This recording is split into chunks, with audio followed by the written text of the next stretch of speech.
Itulah hidup ni, kenapa perlu kita susah-susahkan hidup kita dengan keadaan orang? Kenapa kita perlu campur tangan urusan orang? Kenapa kita tidak bersetuju dengan kehidupan orang?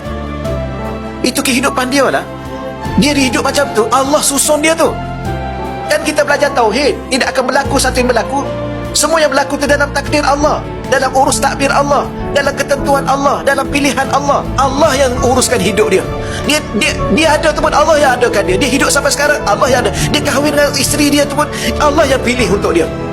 Di tangan jodoh dia. Kenapa kita sibuk dengan jodoh orang?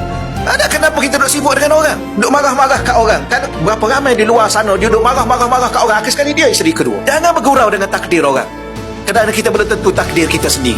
Jangan duduk sibuk dengan takdir orang. Agak-agak takdir orang itulah takdir kita juga. Inilah belajar tauhid. Belajar tauhid ialah sibuk dengan Allah. Dan sibuk dengan diri kita dengan Allah.